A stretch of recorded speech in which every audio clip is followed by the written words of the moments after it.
Capítulo 3. El saber es poder, pero no hará que funcione un secador. No voy a invertir un montón de tiempo en tratar de asustarte para que te pongas manos a la obra, pero es posible que necesites que te convenza un poco más.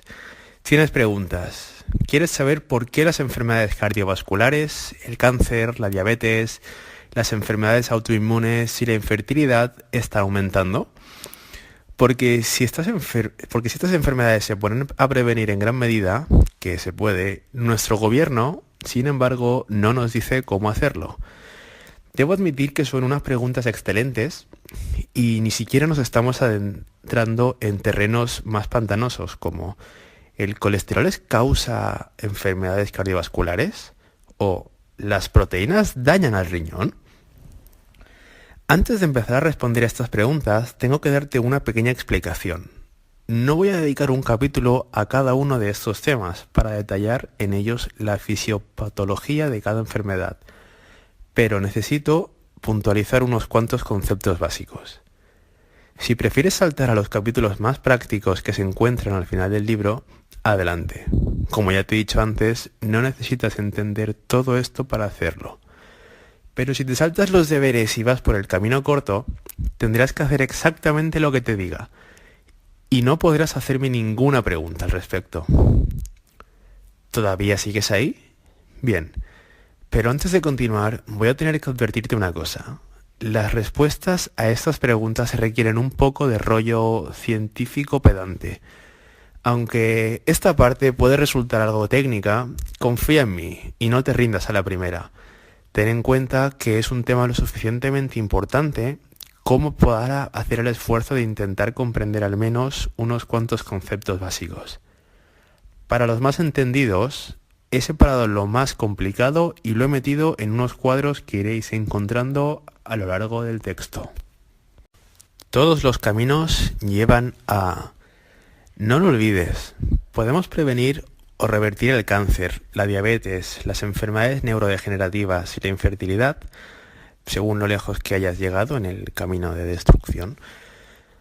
Habrás notado que muchas de estas enfermedades se presentan juntas. Las enfermedades cardiovasculares y la depresión, la infertilidad y la autoinmunidad. Esto se debe a que estas dolencias aparentemente distanciadas comparten un mecanismo subyacente, la inflamación. La inflamación es un proceso natural sin el cual moriríamos, pero que nos hace morir si aumenta demasiado. Es como en el cuento de Ricitos de Oro. La clave está en el término medio.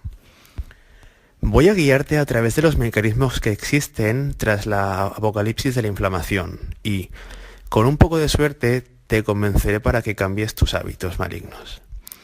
Entonces podremos ponernos manos a la obra contigo. Para comprender cómo la alimentación afecta a la inflamación, que es la causa subyacente de la diabetes, de las enfermedades cardiovasculares, del Parkinson y del Alzheimer, necesitamos entender un poco sobre la digestión y las consecuencias hormonales que nuestros alimentos. Antes de empezar, voy a definir algunos términos. Necesitamos conocer los factores que participan en la digestión, empezando por la composición de nuestra comida, proteínas, carbohidratos y grasas, y las señales hormonales que liberamos en respuesta a lo que ingerimos o a la falta de ello.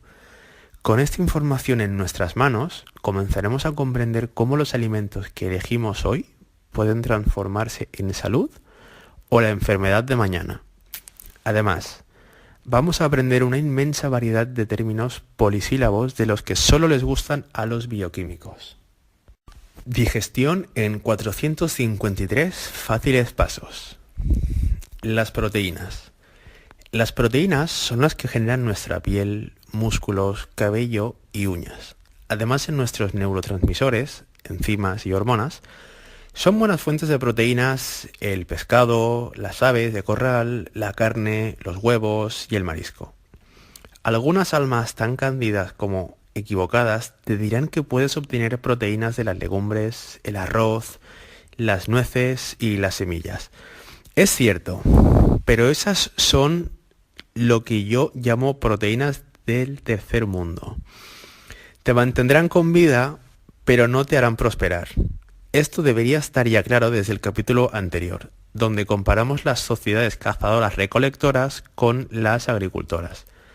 Las proteínas están compuestas por unas moléculas llamadas aminoácidos.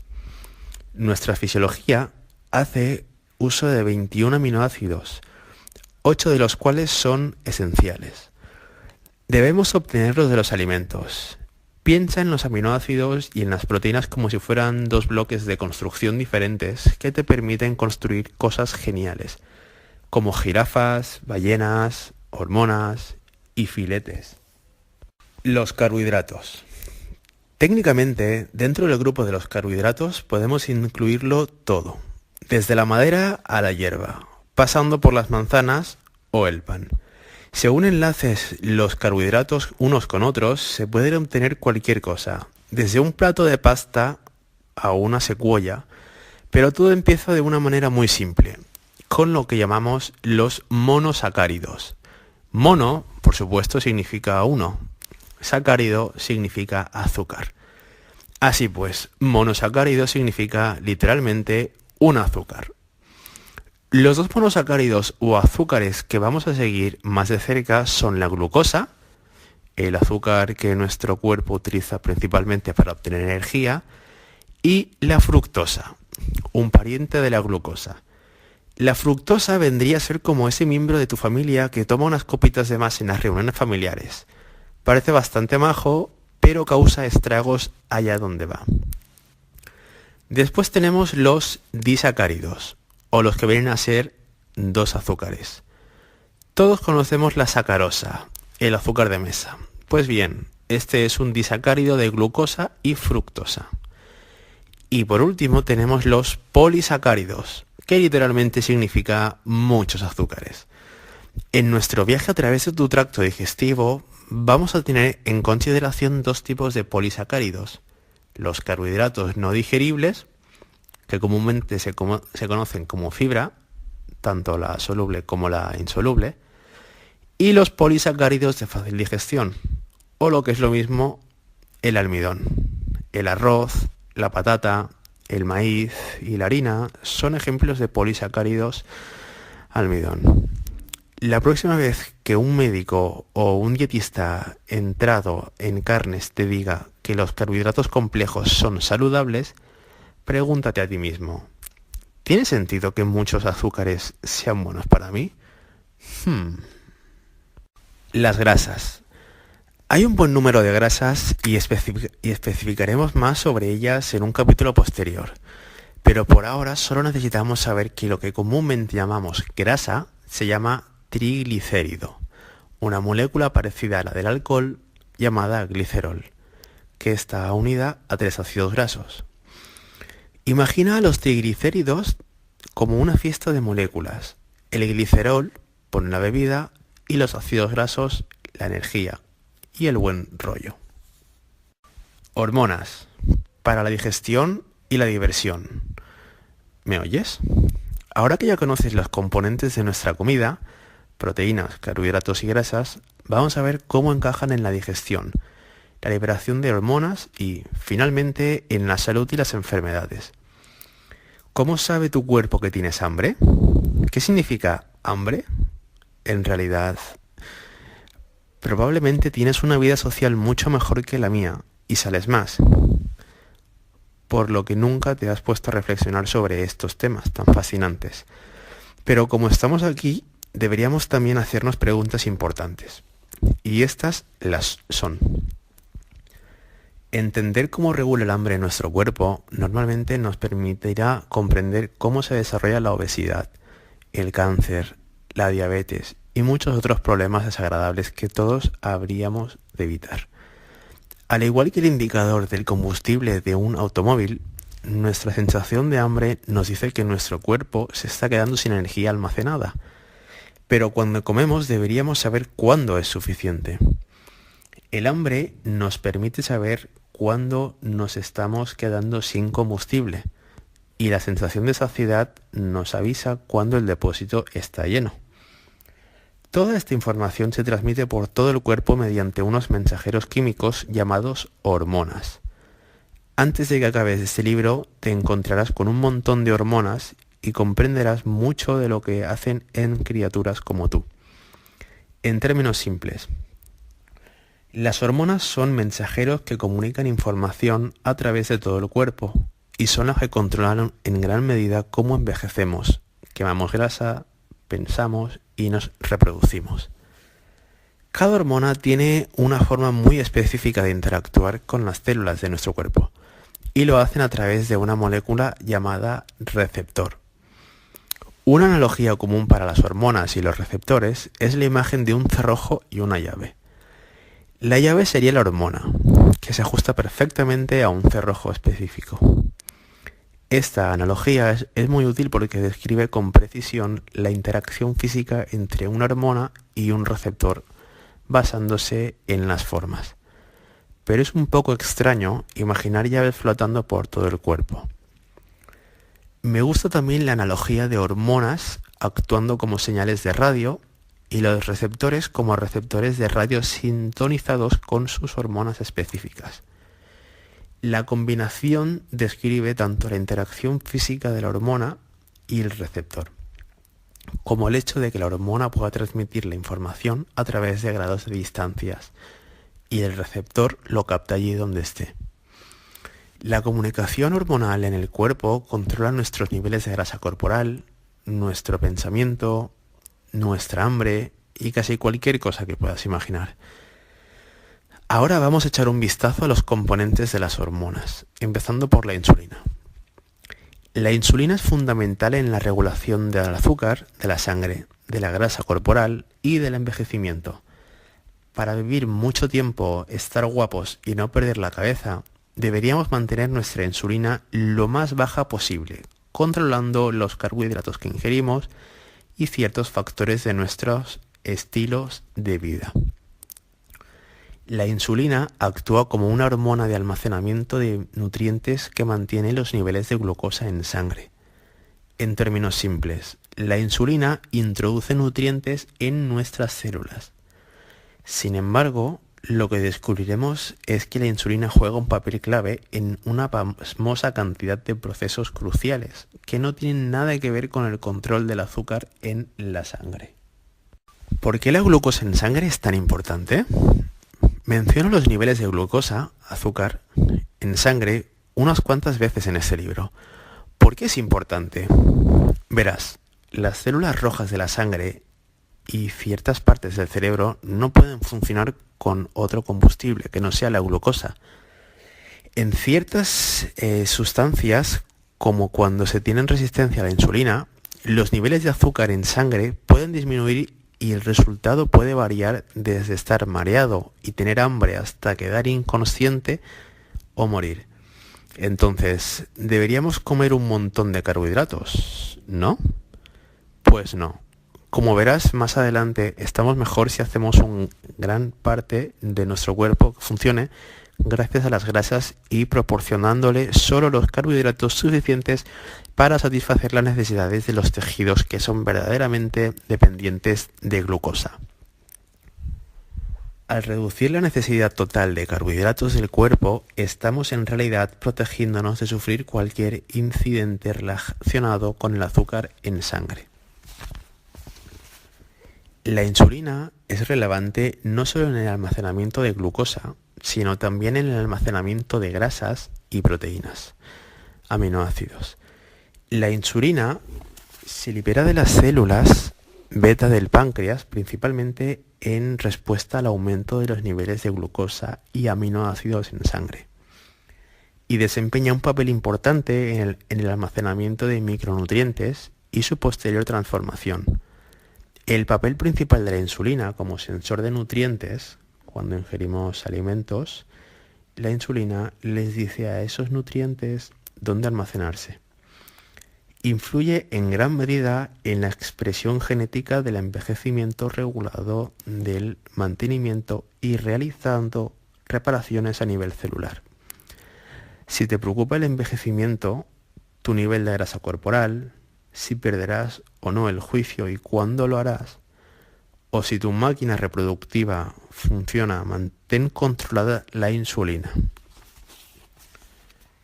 El glucagón ayuda a normalizar los niveles de energía y azúcar en sangre entre comidas mediante la liberación de energía desde el hígado y permitiéndonos un mejor acceso a nuestras grasas corporales para obtener energía. El glucagón es el contador de hormonas de la insulina y provoca la liberación de glucosa desde el hígado, así como la de los ácidos grasos libres desde diferentes zonas de almacenamiento de grasas, por un proceso conocido como lipólisis. La secreción de glucagón se ve estimulada por la disminución de los niveles de glucosa en sangre, el hambre, el incremento de los niveles de aminoácidos en sangre y por la hormona colecitosquinina, los niveles altos de insulina, los ácidos grasos libres, los cuerpos cetónicos o la urea en sangre inhiben la liberación del glucagón. La insulina y el glucagón interpretan los papeles complementarios de ayudarnos a controlar los niveles de energía mediante el almacenamiento y la liberación de nutrientes en el momento adecuado. La insulina facilita el paso de nutrientes a las células, mientras que el glucagón tiende a liberar los nutrientes almacenados para usarlos como energía. La leptina le dice a nuestro cuerpo la cantidad de combustible que tenemos almacenado y cuándo estamos llenos. Si perdemos la capacidad de sentir la leptina, perdemos también el control del apetito. La leptina regula el apetito y el metabolismo entrando en el sistema nervioso central, donde actúa sobre los receptores del cerebro que controlan el consumo y el gasto de energía. Es producida por el tejido adiposo blanco, células grasas, así como por las células que recubren la pared del estómago. La leptina producida por las células del estómago es la responsable del control del apetito. Cuando la leptina funciona correctamente, es muy eficaz a la hora de decirnos que estamos llenos. Después de comer, como veremos, cuando la señalización de la leptina, como una hormona, hablando de un receptor, se rompe, comienzan los problemas, y estos van desde el cáncer hasta el envejecimiento acelerado, pasando por la degeneración neurológica. La grelina nos dice que tenemos hambre o que estamos bajos de energía. Nos interesa que este mensaje sea preciso, pero es importante que tengamos en cuenta que el estrés y la falta de sueño pueden alterar los niveles de grelina y aumentar desfavorablemente la sensación de hambre. La grelina es una hormona que estimula el hambre, aumenta la ingesta de alimentos y aumenta la masa grasa. La producen las células que revisten el estómago y las células epsilon del páncreas.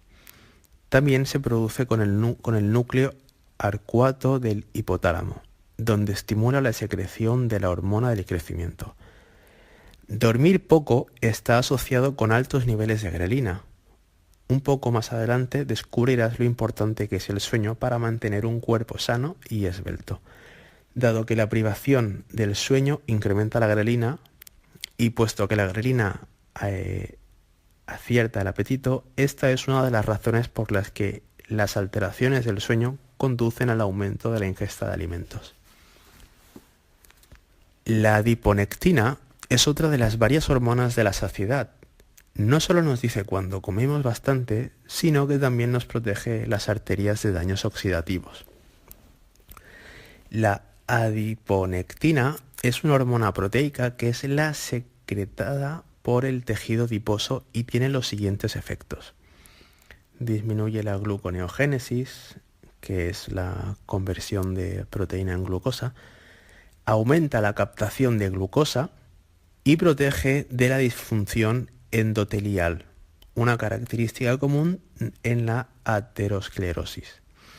Aunque provenga del tejido adiposo, los niveles de adiponectina en sangre en adultos están inversamente relacionados con el porcentaje de grasa corporal. La adiponectina es un factor de riesgo independiente en el síndrome metabólico y desempeña un papel en la supresión de las alteraciones metabólicas que pueden dar a la diabetes tipo 2, la obesidad, la aterosclerosis y la enfermedad del hígado graso no alcohólico. Péptido I PII. Es otra hormona que trata de decirnos cuándo parar de comer. Las proteínas y las grasas liberan una gran cantidad de PII y por lo tanto nos dejan muy satisfechos. Los hidratos de carbono, por el contrario, liberan relativamente pocos PII y esa es la razón por la cual tras un desayuno compuesto de magdalenas de salvado y zumo, volvemos a estar hambrientos en pocas horas. La PII es una hormona intestinal que reduce el hambre, mejorando simultáneamente la sensibilidad del sistema nervioso central a la leptina. Las células neuroendocrinas liberan la PII en el ileón y el conleón en respuesta a la alimentación. La proteína provoca una mayor secreción de PII que la grasa y esta, a su vez, una mayor secreción de PII en los hidratos de carbono. La PII juega un papel sinérgico con la leptina a la hora de ayudarnos a sentirnos satisfechos después de una comida.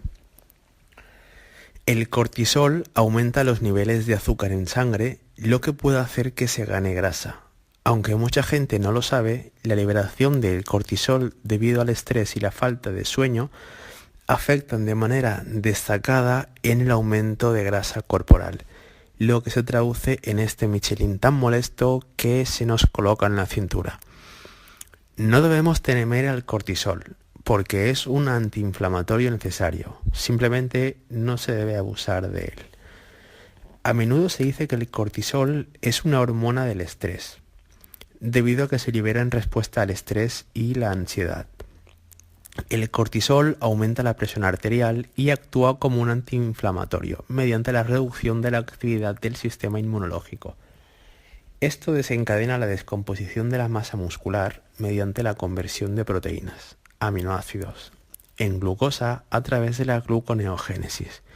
El cortisol disminuye la sensibilidad a la insulina, reduce la velocidad de la formación ósea y provoca una pérdida de colágeno en la piel y otros tejidos conectivos. Los niveles de cortisol aumentan debido a la actividad física intensa o prolongada, la cafeína, la privación del sueño, el estrés, el tejido adiposo subcutáneo y ciertos anticonceptivos.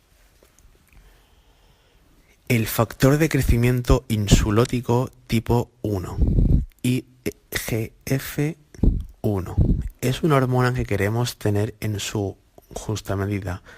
Ayuda a la recuperación física, pero una dieta pobre puede incrementar exageradamente los niveles de IGF-1, lo que para nosotros se traduce en un aumento de probabilidades de sufrir cáncer y de ritmo de envejecimiento. La IGF-1 es esencial para el crecimiento de los niños y tiene un efecto anabólico en los adultos. La IGF-1 activa el receptor de la insulina, pero genera una respuesta que es solo el 10% de la observada en la insulina. Un nivel bajo de IGF-1 promueve el mantenimiento de las células y la resistencia al estrés. Los niveles más altos de IGF-1 se registran durante el periodo de crecimiento pubescente. El ejercicio, el estrés y la nutrición pueden afectar a los niveles de IGF-1. Niveles elevados de IGF-1 estimulan tanto el crecimiento como el envejecimiento. Ahora que conoces a todos los músicos de esta orquesta de la digestión y la endocrinología, empiezas a entender un poco la química de los alimentos y qué hormonas principales son las que debemos tener en cuenta con respecto a la digestión, la salud y las enfermedades. Te has ganado una medalla. Es un buen comienzo, pero tenemos todavía trabajo por hacer. A continuación, veremos lo que les ocurre en realidad tanto a nuestros alimentos como a nuestras hormonas bajo diversas condiciones, como durante el ayuno o cuando comemos en exceso. Sabiendo esto, estaremos en condiciones de comprender la diabetes tipo 2, los diversos tipos de cáncer, el Alzheimer, el Parkinson, la infertilidad, las enfermedades cardiovasculares y la osteoporosis.